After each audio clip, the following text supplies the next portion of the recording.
Hello, everyone, and welcome to our new channel. This is our first video, Sports Sit Down. Four of us are back after a very, very long time to chop it up once again to talk about the 2021 NFL Draft. Things just got hot, heavy, very quickly. The San Francisco 49ers traded up to the third pick with the Miami Dolphins. The Dolphins then traded back up with the Eagles for the sixth pick, and the whole draft order is messed around, but we're here to sort it out with you guys and actually do a mock draft. So this is how the board looks like right now. Jackson was going first, and then the rest follows the suit. On the left side is the top board per tankathon.com. And without further ado, we'll just get started. Who's on the clock, Nate? CJ is on the clock for the Jacksonville Jaguars. Well, gentlemen, I think this is possibly the easiest overall number one pick. It has to be Trevor Lawrence, quarterback out of Clemson. Just every board, every list, dude has done it all at Clemson, especially with Clemson basically being the only ACC team that can compete nationally.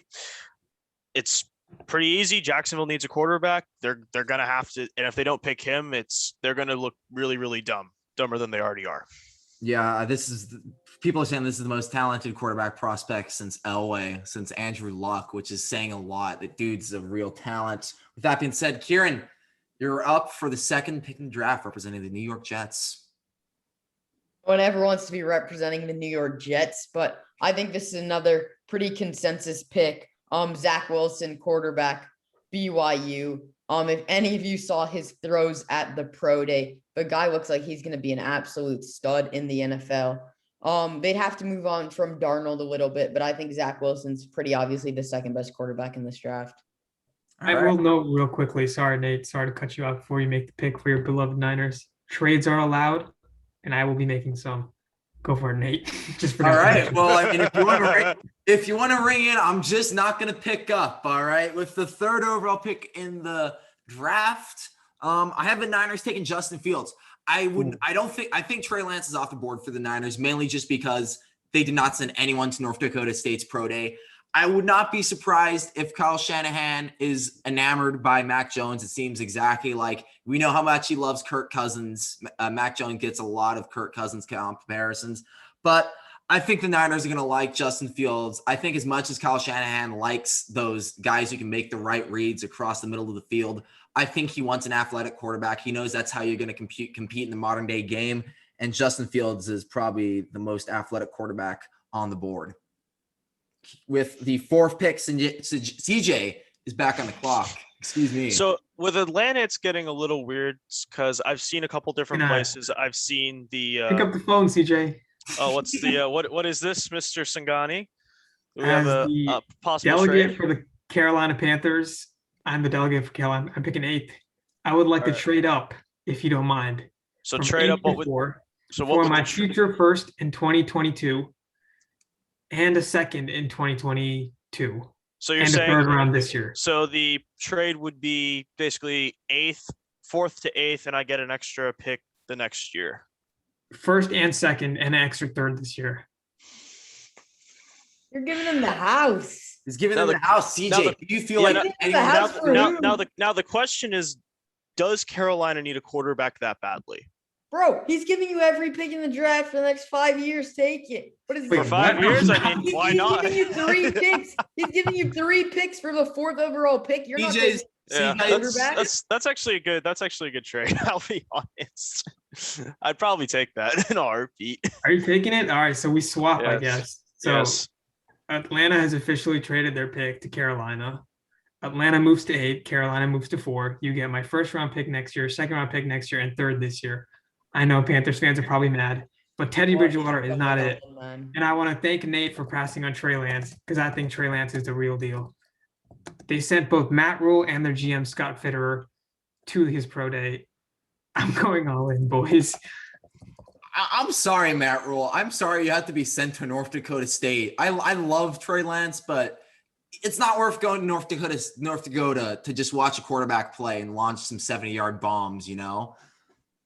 With that being said, Sinead, are you going to change the order so we know that it was actually the Panthers, not the Falcons? I'll let Sine do that afterwards as We'll do that afterwards. he's got the 5th pick in this draft going back to back for representing the Cincinnati Bengals. First of all, before I say this, I think this is the perfect chance for the Cincinnati Bengals to not listen to their franchise quarterback, as weird as that sounds, because Joe Burrow wants to take Jamar Chase, his former teammate at LSU, the best receiver in this class. I'd say you take Penei Sewell and protect him before he tears another ACL. Sorry. Dark. Tackle Oregon. That was a little harsh. Yeah, best tackle in the class. 6th pick, Kieran's representing the Miami Dolphins. I think the Dolphins will go to number 8 on the board. You see Jalen Waddle. They're going to bring in one of Tua's favorite targets, fellow Alabama player. So I think they bring in Jalen Waddle. I think he's one of the best, if not the best, wide receiver in this draft. I think they will go with either Waddle or Smith, get an Alabama player to play with Tua, and I think that's Jalen Waddle. I think Waddle's going to line up really well with Devontae Parker. I think they're just 2 great, shifty, speedy guys who will get a lot of yards after catch. That's kind of what Flores is going for. Waddle, of course, coming off the injury would be the only concern. But we saw him get some minutes in the national championship game. He looked good there. He's still got that blistering speed. He's basically Tyreek Hill 2.0, which is scary to think about. 7, I'm representing the Detroit Lions. And, they just got Jared Goff. And they're going to need, and they just lost Kenny Golladay and Marvin Jones Jr. They're going to need someone for Goff to throw to. And I have them taking the best receiver in this year's class, Jamar Chase out of LSU. He skipped this year's season due to COVID precautions to prepare for the draft. But he had one of the best seasons that we saw a receiver had in a long time. Joe Burrow's number 1 target on that national championship team. He just looks so good. And with that being said, 8th overall pick going to Sine, representing the right. Oh no, it'd be going to CJ. Excuse me. Yes. CJ. Yeah. All right. So at this point, Atlanta, they need edge, they need cornerbacks, and they need running backs. I think they can wait off on a running back a little bit longer. Probably going to have to go defensive on this one. So you basically, at this point, it's between Farley, Surtain, and I don't even know that. Screw the edge. That there's too many guys. I think Surtain honestly has a good chance of being picked at the Atlanta. Well, now it would be the 8th pick. It would be the 4th pick before this. I mean, Alabama cornerback. Alabama's defense has been extremely good, so it's not a gimme pick. I mean, you've got Farley and you've got some other guys there, but he's probably the best, especially at 6'1", and given that he's probably played one of the harder schedules in the cornerback pool this year. I'm saying that was a win-win trade. I'm just saying that. I don't know. I don't know. I Depends think what they get with the other 4 picks you gave him. it depends how Trey Lance, and it also depends on how Trey Lance pans out. Because if he's the most boom or bust prospect in this draft for everyone, he could either boom or bust. And if he busts, you just ruin your franchise. The boomer bust will be Mac Jones. I respectfully disagree, sir. I think respectfully disagree. All right. Well, with that being said, a quarterback throwing 42 touchdowns and 0 interceptions against FCS opponents, which means a lot. I don't know. Carson Wentz looked nice before he got injured. I'll give you that. But I'm representing the 9th overall pick, and that is the Denver Broncos. John Elway just relinquished GM control. This is going to be the first draft for the new GM. And I think there's really 2 ways you can go with this if you're the Broncos. You could either go offensive line, or you can go linebacker. Linebacker, a pressing need, especially with a lot of legal troubles that Von Miller has been having over the last year. But I think, football games are won on the line. I think you have the most pro-ready offensive lineman on the board in Rashawn Slater. He can play all 5 positions for you. And he completely shut down Chase Young. I don't know if you guys remember that game against between Northwestern and Ohio State last year, but he just completely shut down Chase Young. And I think that's what you're looking for if you're the Denver Broncos. You need to protect your lock. And with that being said, 10th overall pick going to Kieran Costa, representing his Dallas Cowboys. So the Cowboys' obvious need is the secondary. I would have liked Patrick Surtain. I hope he dropped to 10, but I'm going to take JC Horn, the South Carolina Gamecock here for the Cowboys.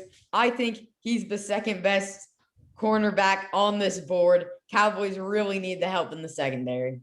I see Sine happy. What's your thinking on that one, Sine?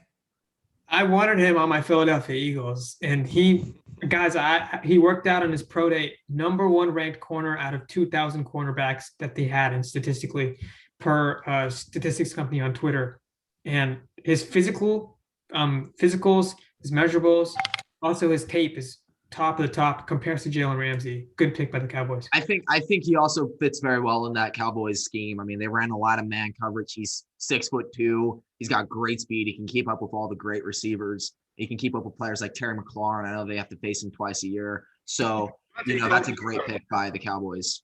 Also has to keep up with Jalen Reagor. Jalen Reagor. Ooh, scary. I'm just kidding. I'm kidding. Yikes, bro. That could have been Justin Jefferson, That's your wide receiver 1, right? Yeah. There we go, boys. For now. But let's not go on a tangent on Sine's Eagles as much as we would like to. 11th overall pick, New York Giants. DJ, give us a rundown. So it's pretty interesting at this point. At this point, Kyle Pitts and Devonta Smith are still left. And I think out of those, I think the Giants would honestly take Kyle Pitts and then try to convert him to a wide receiver. A good tight end out of Florida. And his height, he's one of the taller wide receivers. Well, he's around average for a tight end, but he's one of the taller guys for wide receiver, especially if they converted him. And apparently with Evan Ingram not exactly being consistent in terms of a receiving guy, you could stick him in as more of like a receiving tight end than a blocking tight end. So you could either run a 2 tight end set or just move him over to a slot receiver role and just have at him with that. Yeah, Kyle Pitts, he's 6'6", 240 pounds, and he runs a sub-4 440. You can see why a lot of people are in love with him. Extremely versatile. You can plug him in at the slot, on the outside, or on the tight end. He's very, very versatile. Sine over here picking 12 for his Philadelphia Eagles. What are we thinking?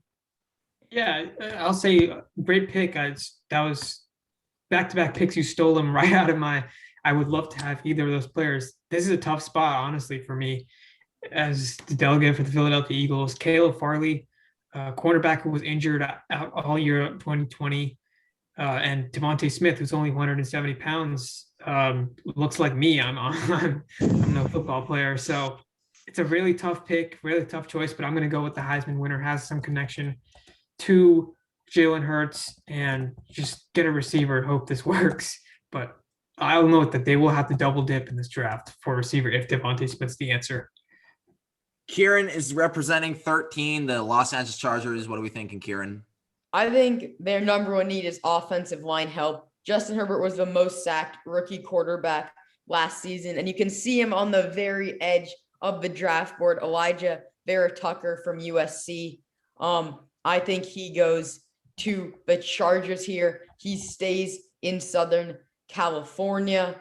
I think obviously offensive line is the main need for the Chargers, and I think Tucker's the third best on this board with Slater and Sewell already gone. CJ, I'll add, yeah. Excuse me. I'll add real quickly, if you don't mind. USC guy. So his pro day was actually really, really, really good, and the Chargers did show some particular interest in him. Just wanted to note that. So I think that's a very accurate pick. Yeah, so with that being said, CJ, we're going to have you picking 14 for the Minnesota Vikings. So this is where it gets weird. Minnesota definitely needs line help on both ends. Darisaw still available, of course. Christian Barmore out of Alabama. It's kind of an interesting pick because at this point, you kind of need a little bit of a rabbit out of the hat at 14. I mean, Vera Tucker's gone and Sewell's gone. So you're already down 2 really good offensive guys, and there's just not a lot of good tackles left. So if we look at the defensive side, basically it's between Barmore and Darisaw, and I think, in my opinion, just straight up offensive lineman. Yeah, but it's offensive, and they need both offensive and defensive. That's the thing. Yeah. I think, looking at this, I feel like they just take Barmore for the defensive, because the defensive line, I mean, the offensive line is important, but I feel like they could probably pick up an O guy in free agency and probably underpay well, they probably overpay slightly for him if he's in free agency, but I feel like if you just stack up the defense, because Minnesota has not had a super great defense the last bit, and especially their D line. So if they can pick up a D line here and kind of just, hold them for a bit, I think they'll probably do fine.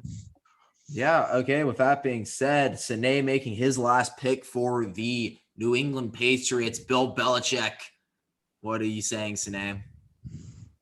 Yeah, I think this is a very, very, very intriguing pick again. It seems like I'm saying that for every pick, but I think I'm going to go with there's a couple guys on the board, that Bill Belichick could be swayed by. I think. Yeah, I mean, and he does need a quarter. And the funny thing too is he needs a quarterback at this point. I see one at 8 on the 18th on this board. But I think there's a lot of other ways that the Patriots can go here. Mm-hmm. Yeah, well, I think in terms of quarterback, just a side note, if I'm doing anything, I'm calling the San Francisco 49ers and your team, Nate, to see what's up with Jimmy Garoppolo. Yeah. I'm not taking a flyer. I'm sorry. You want to call me up and trade Jimmy? A draft day trade for non-draft pick? Okay, second round pick for Jimmy Garoppolo. I'll do that easily. All right. Well, Niners wait. Conditional second, I'll say. A conditional second. Conditional second. If he plays 70, I'll do the same thing that the Indianapolis Colts did with Wentz. 75% of his snaps, it can become a second. Otherwise, it's a third round pick for next year. Let me look at the board here. I think not for this year, next year. For next year. No, I mean what I think I'd be doing here at 15. So this is for the Niners, right? Yeah. So yeah. What do you guys? I already got my Good boy. He's already got his board up. He's like, where am I going? You're thinking Caleb Farley for me? I think that's something I could easily be swayed by. I think the Niners could definitely take a risk here and take the corner. But wait, what? No, wait. Oh, you're taking Farley. I'm talking about a second round pick next year. Oh, hell no. No. Okay. You want I wasn't talking, not a first round 15. Pick. You can keep 15. I wanted 15 for Garoppolo. Oh, you wanted 15? That's a little high. I'd give you Garoppolo. Wait. You wanted 15 for Jimmy Garoppolo? No. Okay, Sine. I'd give you 15. I'd give you Garoppolo and my second round pick this year for 15 and a third next year. No. That's pretty touchy, man. That's I don't think that's. I don't know, man. That's a pretty. If the Patriots took that would be saying a lot, especially given the fact that the front office dumped Garoppolo to the Niners originally. Belichick didn't want to lose him, which I think would be really interesting if Belichick brings him back at this point. Yeah, I think the highest I'd be willing to go is a second, without any conditions. Mm-hmm. I don't think that's something the Niners would do. Yeah, right. I don't think so. I guess you're on the clock with 16. You're 16 for the Arizona Cardinals. This is a really interesting pick for me. I think there's a couple ways that they could go with this. I still see Micah Parsons on the board. This is not something I expected, heading down at 16. But I also think they could be enamored by someone like Najee Harris. Najee Harris, best running back in the class. They just lost Kenyon Drake. I don't think you'd want what's his name? Chase Edmonds to be your starting running back heading into week 1. They also have Etienne is still on the board at this point, right? Etienne is still on the board, but I think Najee Harris is the better back if you're Arizona. I think they could really. I think linebacker. I think defense is the bigger need for Arizona. I mean, they did add J.J. Watt. They still have great safeties, but besides that, there really is nothing else. I think I'm going to be taking. I'm actually going to be taking Jeremiah Owusu-Koramoah. Oh, my bad. I really like what Owusu-Koramoah did at Notre Dame this past season. Obviously, a playoff team. He looked really, really good this season. Showed a lot of speed off the edge. So I'm taking the Notre Dame product, which hurts me to say as a Stanford fan, and I'm sure Sinead didn't like that as well. It doesn't matter. So that's our board. I think we did a pretty good job, guys. I think these are all honestly all very realistic picks, very realistic scenarios, especially in the top 12. I think that this is very realistic. Uh, Thank you, CJ, for agreeing to trade with me. I mean, Nate, you were giving up enough, Sune. I feel like if the Falcons didn't take a thing like that, they would probably be crucified by their own fans. So I think it's a good deal. I think it's a good deal for both sides, and yeah, it could be realistic. I feel like it could happen. yeah. And I mean, Especially because of you guys get Atlanta's needs isn't really a quarterback. Right. I think And I he mean- could and I easily mean, wait on getting someone like Sam Howell or Keaton Slovis next year, you know? yeah. I don't know. All right, Definitely so interesting. very interesting, and this is awesome. So glad we got to do this. I'm sure we'll do this maybe one or two more times because I'm sure the trade order is going to flip around some way or the other. Maybe even some teams might want to trade down or trade up, whatever it is. But we're going to have draft coverage for you guys all the way up to April 30th, which is when the draft starts. So glad you could join us for today. This is a Sports Sit Down. For Kieran, Nate, CJ, I'm signing off for this segment. See y'all.